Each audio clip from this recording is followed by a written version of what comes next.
give me an example. We share the primary mechanism of life. The DNA is shared amongst all the creatures on this planet. Okay. What does that show? That shows that that you mentioned Darwinism is different from evolution. How so? Okay. Evolution was a term that was coined around 1600s. Okay. Right? It was used to refer to general biological change. Okay. So John Baptiste Lamarck, about 50 years before Darwin, he published his own theory of evolution, which was Lamarckian evolution, which had multiple origins and parallel lines of evolution. Okay. And you had this sort of belief about gradualism and complexity over time, multiple origins. Yes. Charles Darwin came 50 years later and he gave another theory, the theory of evolution via natural selection, saying that all of life went back to a universal common ancestor. That is not actually what Darwin stated, but go on. Yes, it is. No, Darwin stated that a species is subjected to a certain selection pressures, adapts to them over time. Yep. He didn't draw the conclusion that that is where humanity came from. That came after him. He actually drew it in his book. There's a figure in his book where he says, I think, and he draws the tree of life. Okay, yes. Yeah. So that's universal common ancestry. Mm-hmm. Yeah. So that's what I was referring to. So what did I get wrong? Okay. So you believe that all species on this planet evolved from different beginnings? Is that correct? No, that's not what I'm claiming. I'm going by your initial claim, which is that you're saying is true. How do you know universal common ancestry is true and not a Lamarckian multiple ancestry is true? How What do you does know? Lamarckian mean? Lamarck come from separate origins. No, Lamarck basically. Oh, as in okay. Because of the evidence of the last 50 years. So Not a single let ancestor. me explain. Follow, yeah. Evolution just simply means biological change over time. Yes. There's evolution actually happening in your gut right now. Right? Yes. So for example, when you get bacteria which tries to affect your cells, Yes. you have to mutate, you have this whole system going Yeah. on, you have rapid change. Yes. You can have it within your body or outside. Okay? Yes. Evolution is an observation, that's not a problem. The claim of universal common descent, which is the claim, like I'm just going to ask you a question now, because I want to check whether I'm correct in me understanding what you understand. yeah. Right? Do you believe all of humanity goes back to a single pair of male and female? No. No. Okay. Do you know that since you reject this belief, your belief of universal common ancestry is a greater claim than that? Because universal common ancestry says all of humanity, plus the elephants, plus the giraffes, plus the birds in the sky, plus the trees in the trees, and the invisible octopuses with their skin and everything, goes back to one single cell approximately 4 billion years ago. How can you accept that and not accept that humanity goes to an ancestral pair? When Because this is a great. complicated organism. At that time, it was a simple cell. That's why. Let me finish this conversation. No, that's fine. I know you can help him out, but let me just finish the conversation. How do you know universal common ancestry is true? I don't. 3 minutes is complete. Oh, is it? Okay, so I thought that's what you were claiming. I mean, that's what I believe. Okay, that's fine. Whether That's the your truth belief. is, for example, That's fine. You sound more like a religious person now. Because that's the thing. That's the thing about being open to logic and to science. No, but that's Is not. that when you none say I of- believe- none of your because I do believe it. Because none of your beliefs are ever set in stone and unchangeable. None of it. His beliefs are based Hang on, on hang on, 150 hang years on, of hang on. rigorous And scientific exactly. Your beliefs are based on zero. And Wait, I'm happy to if I honestly if I am presented with evidence to support the fact that lives that we have evolved from different ancestral lines, then I'm willing to change my view. I'm a bit confused. When I first came here, your level of certainty was there. Now you're saying it's a belief. Yes. All right? Now, if you're going to come to Speaker's Corner here, Yeah. and like we do with everyone, you have to give evidence if you're going to make a claim. Oh, so what is your evidence to support your claim? What's my claim? I didn't even make a claim. Exactly. I'm here to challenge your claim. Oh, Because your okay. claim was You cannot universal shift common the, you cannot ancestry. shift the Okay. burden of proof on him when you're making the claim. Okay. And the other thing is, you said it was a belief. Now you do realize that's religion. That's not That's what I science. said, Darwinism is actually a religion, which started off as a scientific theory, but is Okay. now a religion. And the proof is in the pudding. This man here and you, both of you believe in this, but you have no evidence for it. No evidence. So you disregard the whole 150 years of science. Go ahead, give me some evidence. The fossil record, the DNA. Okay. You disregard that. No, hang on. The fossil record is a subfield in biology. You can't say an evidence is the fossil record. How is the fossil record an evidence for Darwinism? Well, because it shows the history of the development of species. How does that support universal common descent? Because that's what it shows. That's what looks like happened in the past. Okay, how does it show that? Well, because if you dig down, say, half a meter, you'll find creatures from around 5,000 years ago. If you dig down more and more, you'll find creatures from more and more longer ago. Okay. And what you'll find is that the more you dig deeper, you'll find more simpler creatures, which represent the things that creatures evolved into higher up. Right in the circle. Okay, you do realize Darwinian theory believes that there is no inherent progress. Okay, so random mutations are random in respect to the organism. So there's no such thing as directed mutations. So according to classical Darwinian theory, you can pick up any book. I'm just going to give you one reference: Philosophy of Human Evolution, published by Cambridge University just in 2013-2014. It makes it clear there's no such thing as progress in Darwinian evolution. For example, you're no more complex than bacteria. For example, you survive and you reproduce. Bacteria survives and Bacteria reproduces. that's been around for 4 billion years, but equally complex to a certain degree. However, wait, what does define? Hang on. Now you're contradicting yourself. Are bacteria are they as complex as us? Well, bacteria that have been evolved around 4 billion years, and to some extent they are. As us? They're not as complex creatures, but they have complex survival mechanisms. Yeah. Okay. It just depends on the selection. Do they survive and reproduce? Yeah.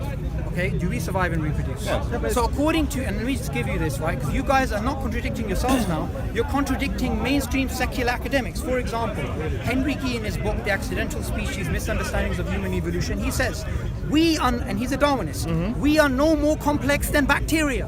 Okay. Right? According to Darwinism. So you can't come here and say we are more complex. We are not according to your worldview.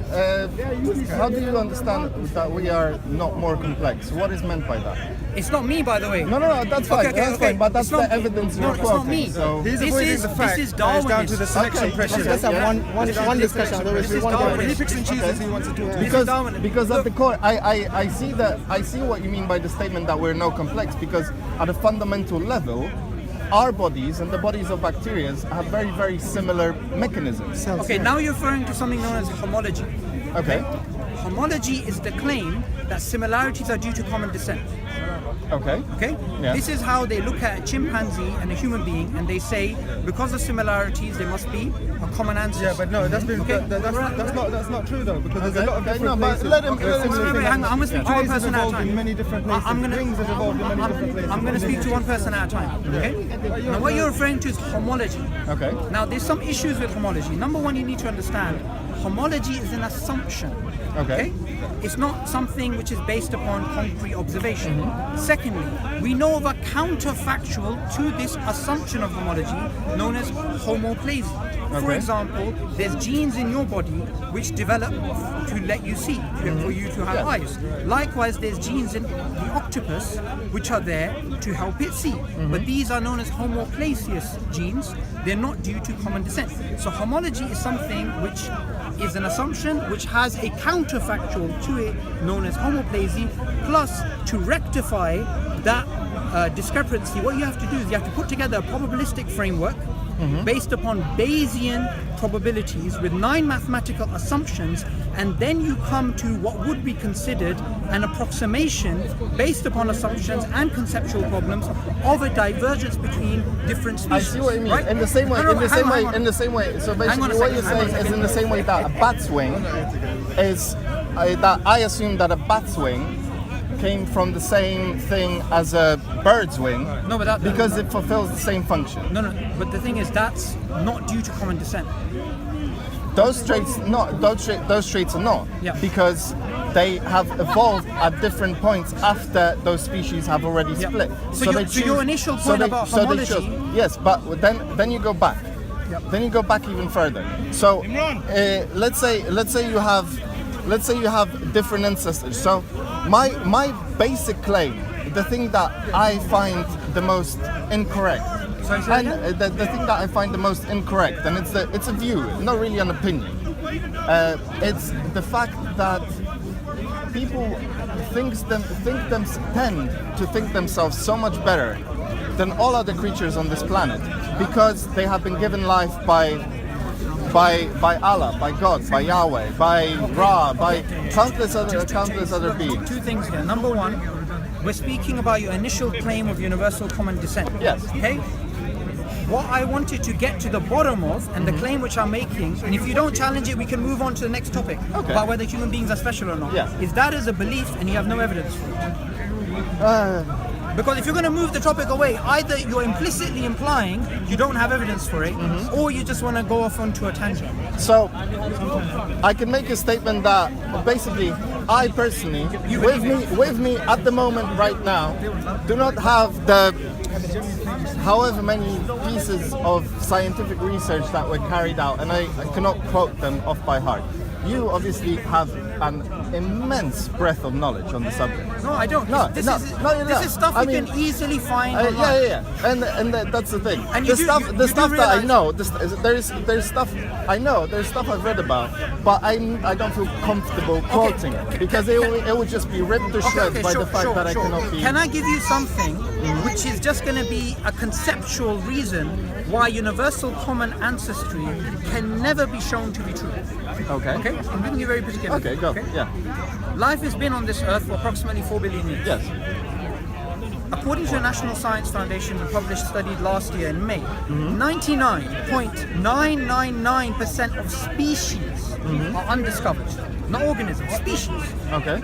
We don't have their fossils, we don't have their DNA, we have nothing. Yeah, because they came and went and extinguished. They came and fossilization is very rare.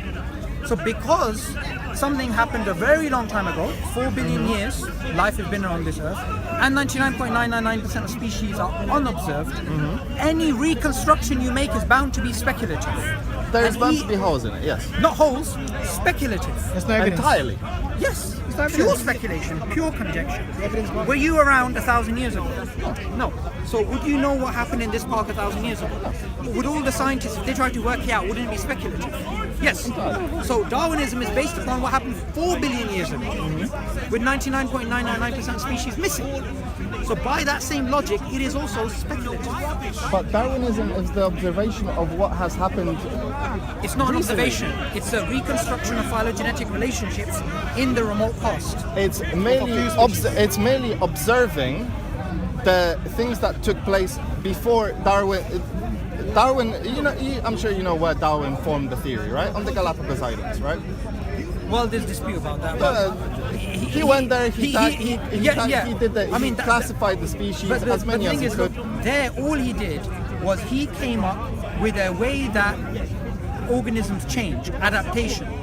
And before he published The Origin of Species, a Christian creationist 20 years before him, he already published the theory of natural selection as an adaptation. So there's nothing new. All he did was he made a claim that natural selection leads the bacteria to the elephant. It leads, you have this natural blind process with no foresight, and this has created all of life on Earth. And he came at a time where Christianity was dying, and there was a rise of secularism, and from the very beginning, he got support from secularists, whether they understood what he was saying or they did not, because it was a religious challenge to Darwinism. For example, just a few years ago, Jerry Fodor, an atheist philosopher of science, he published a book called What Darwin Got Wrong. And what he said at the beginning of the book, and he's an atheist, and he published the book with another evolutionary scientist, and they're both atheists, and what they said is this. They were challenging Darwinism because it wasn't making sense. But they said, we realize in our industry, which is the scientific enterprise and the philosophical community, allegiance to Darwinism is absolute, whether you understand it or you don't. Okay. And the proof is in the pudding that you've come here believing and claiming that it's true, but you don't have any evidence. You've just been socialized into accepting it. It's a religion. Fair enough. Fair play. So I think you've read that book. Yeah. So what have they proposed instead? Okay, they didn't propose it. They proposed what other scientists have come up with. Okay. So they proposed evolutionary development biology as an alternative. Okay. Plus, there are 5 alternatives that we currently have in evolutionary biology which challenge Darwinism. We have evolution by natural genetic engineering, put together by atheist evolutionary biologists. We have neo-Lamarckian evolution. We have mutationism. We have symbiotic evolution, and we have evolution by self-organization. All of these 5 alternatives to Darwinism, you'll never hear about, because Darwinism is becoming to a religion. Yet all of these 5 alternatives were put together by atheist evolutionary biologists who don't believe in God. Okay, yeah. And the reason why people believe it to be true, universal common ancestry and natural selection creating all of things, is just because we've been socialized into it. We've got no evidence. I respect that. And I will admit, I have not heard about the theories that you mentioned otherwise. I have not heard about them. But I'm very curious to hear what they say. Just look them up. What they basically say is the core of Darwinism is we have random mutations and natural selection that accumulates over billions of years. What they're claiming is the random mutations are not beneficial. They're claiming they are directed mutations, which are changes due to the environment. So they're directed changes. Natural selection is a trimming force. So say you got a hedge and you want to cut off the leaves. That's what natural selection does. It just trims. It explains the survival of the fittest, but not the arrival of the fittest. Okay. And they come up with a whole bunch of evolutionary mechanisms which are challenging Darwinism. And the whole reason why Darwinism was popular was this. Richard Dawkins, in his book The Blind Watchmaker in the 1980s, he says before Darwin, atheism may have been logically tenable. Right? It may be logically have some sort of evidence for atheism. But after Darwin, we became intellectually satisfied atheists.